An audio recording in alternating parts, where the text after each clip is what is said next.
Love gulinga mupiira bwe bakugoba yes bwe bakuwininga nga obadde yagala win ebiseera ebisinga omaliriza ofunye ebiwundu ku mutima era nga bw'otaba mukumu nnyo oyinza okukaaba amaziga oyinza okukola ebintu eby'enjawulo sina kingi okuggwamu amaanyi okugwa eddalo n'okola ebintu ebitali obaoliawo ebitasaana mu bantu bibino MC Cats byagenda mu maaso n'okuba nti obaoliawo akola fiye n'asobola okuba nti addamu okugwa eddalo era nga omukwano gwe yagenda mu maaso n'okuba nti omupiira gwe yagenda mu maaso n'okuba nti asimba fiye gwagenda mu maaso n'okuba nti gumuhatinga ku mutima era nga kati gwe twogerera mukyala mukulu amanyikiddwa nga Caroline Mark omupiira yagulina bagamba bagoba agulina osamba football kati MC Cats asamba football ya Caroline Mark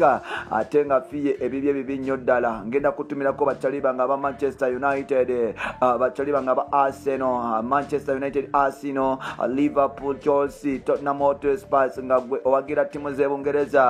big up on yourself wired big up on yourself there nkwagala nnyo muganda wange nkwagalira ddala nnyo webala kuba nti otambula naffe tukaniriza ku mukutu gaffe omuganzi okumanyikiddwa nga Uganda Mukamuli amanya nedobozi bamutatambi Jimson Amarich Boy Maxud Junior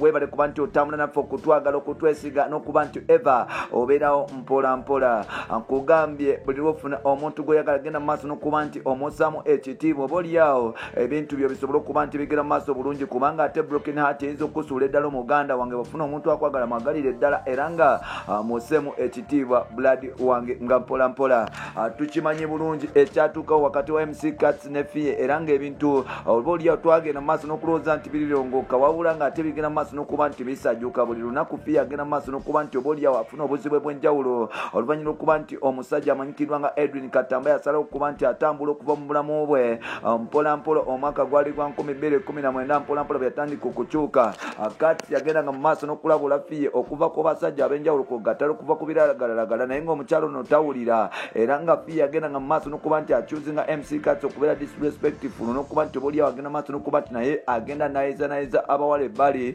n'ogezako okuba nti obaoliawo takyamufaako musicale ekintu MC Cats kyava n'awakanya n'agamba nti mama Abi ebiseera ebisinga buli lututa endongoza agigenda mu maaso n'okuba nti agisulamu era nga gwe wagendera ddala n'okwefuulaso pasa tokyawulira naye ng'ate bw'obanga osazeewo okuba nti ondeka nange ngenda kuba nti nsiba omutima nsobole okuba nti ntambulamu mpola nange nsobole okuba nti obaoliawo nfuna omuntu anjagala era nga MC Cats agenda ku mavivi ge abiri n'afukamira n'asaba n'agenda mu maaso n'okuba nti ata mukyala mukulu amanyikiddwa nga fiye jjukira fiye bwe yatambula okuva ku MC Cats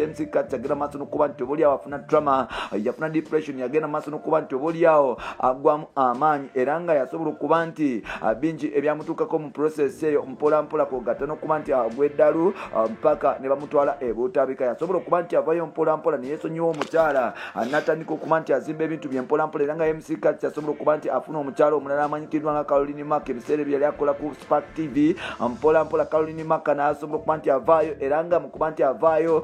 kiteebereza okuba nti obaoliawo bamala kumukonjera bigambo nga bamugamba nti obaoliawo naye mulwadde okugenda maaso n'okuba nti ayagala omusajja omulwadde owa sirimu kino nno tekyasanyusa Caroline Mark yasobola okuba nti atambula n'agamba nti abantu abogera ebigambo bwe bityo bagenda maaso n'okuba nti baleetera abanabwe stigma mpola ate n'agamba nti n'abalwadde bantu era nga basobola okuba nti bafiirwako ddala wetwogerera fiye tali mu mbeera nnungi wetwogerera fiye mwana gakaba gasangula wetwogerera fiye omupiira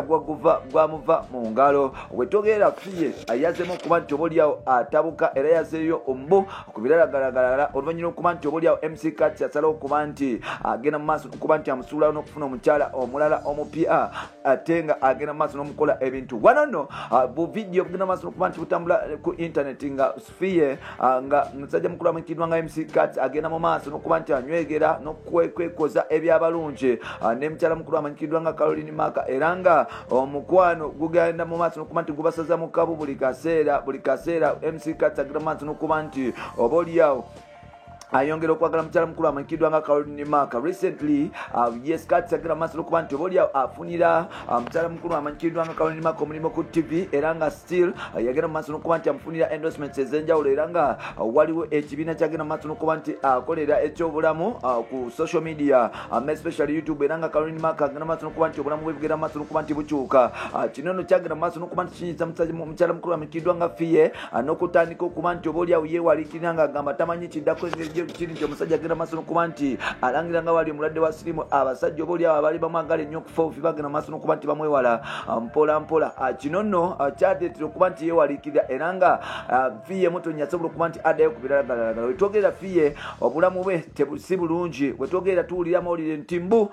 kaseera konna omutaala ono ali butabika era nga oluvannyuma lwokuba nti yakozesa enjayo ennyingi obwongo bwagira maaso n'okuba nti bukyukamu katono era nga yasobola okuba nti afuna sotisa kyuti oba okusobola okuba nti waya zigatta nasobola okuba nti avaako mpola mpola omutima guluma fiye okufa obufiye omutima gukyagenda maaso n'okuba nti oba oliawo gw'omukalu gumuzitoowerera oluvannyuma lwokuba nti oba oliawo kati yasobola okuba nti akyuka mpola mpola kimala nakwagala n'omutima gwange gwonna nenkusobola okuba nti nkolera ebintu ebyettabbo nakufuula star nolowooza nti oba oliawo sinange sigwanidde kubeera naawe kikaseera okuba nti nange ntambulamu nsobola okuba nti nfuna abantu abasobola okunjagala n'okunzikiririzaamu bw'obanga tokyasobola kuba nti onzikiririzaamu ddala era nga twakizudde nti oba oliawo mc kati ebyo bigambo byegenda maaso n'okuba nti oba oliawo akozesa kofiye jjukira nti bano baali basazeewo okuba nti baddayo mpolampola okuddamu okuba nti batambuza ekintu kyabwe naye ng'ate ebintu tebyagira maaso n'okuba nti bitambula bulungi era nga kati agira bw'ati n'agenda ewa mukyala mukulu amanyikiddwa nga Caroline Maka wano nno twakigerako nti fiye oba oliawo yazzeewo ekiwatule naye ng'ate yagenda okutuuka nga Caroline Maka amaka yagefuga dda era nga ebiseera ebisinga Caroline Maka abeera wa musajja mukulu amanyikiddwa nga MC Kati ekintu ekijja agenda maaso n'okuba nti kinyiza fiye era nga n'ebiseera ebisinga